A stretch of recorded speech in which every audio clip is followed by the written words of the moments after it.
วัสดีครับ สวัสดีค่ะ มาพบกับพวกเรา2คนอีกแล้วครับ ค่ะใช่แล้วค่ะพี่คิววันนี้เราสองคนมีอะไรมานำเสนอคะนี่เลยครับวันนี้นะครับผมมีเจ้าตัว Smoke Heater นะฮะรุ่นนะครับ FANS 500S ครับผม ค่ะเจ้าตัวนี้ค่ะเป็นเครื่องตรวจจับควันนั่นเอง ถูกต้องแล้ว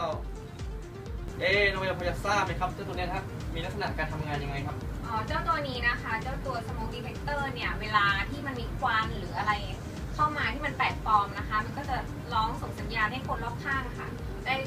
เตือนว่าเกิดอะไรขึ้นนะคะพูดง่ายๆนะครับก็คือเป็นการทำงานแบบ standalone นั่นเองนะครับก็คือสามารถที่จะตรวจจับแล้วก็แจ้งเตือนได้ภายในตัวมันเองนะครับถือว่าน่าใช้งานมากๆเลยนะครับเจ้าตัวนี้ครับค่ะเจ้าตัวนี้นะคะเหมาะสำหรับติดตั้งที่บ้านหอพักคอนโดแล้วก็ไม่ก็ร้านอาหารนะคะหรือสถานที่ที่คิดว่าจะเกิดเพลิงไหม้ได้ง่ายๆค่ะทีนี้เราก็จะมาดูวิธีการสาธิตการใช้งานเจ้าตัว Smoke Detector ตัวนี้นะครับผมเริ่มจากนะครับ1นะครับผมแกะเจ้าตัว Smoke ออกจากกล่องนะครับผม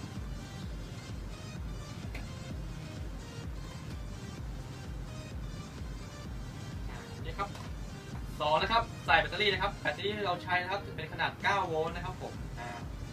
ตัดไปนะ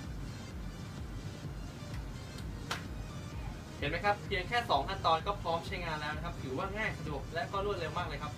ค่ะพี่ฟิวตัวนี้ใช้งานง่ายมากแล้วจะมีวิธีการทดสอบยังไงบ้างคะแต่ผมจะมาสาธิตวิธีการใช้งานเจ้าตัว Smoke Heater ตัวนี้ของเรานะครับผม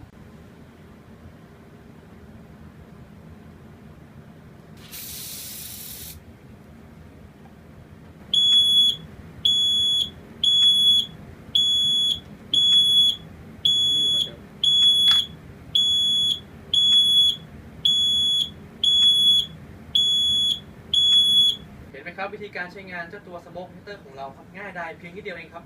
แบบนี้ไม่ติดไม่ได้แล้วนะคะอุ่นใจไม่ยามหลับปลอดภัยไม่ยามตื่นค่ะสำหรับวันนี้เรา2คนก็ขอตัวลาไปก่อนนะครับสวัสดีค่ะ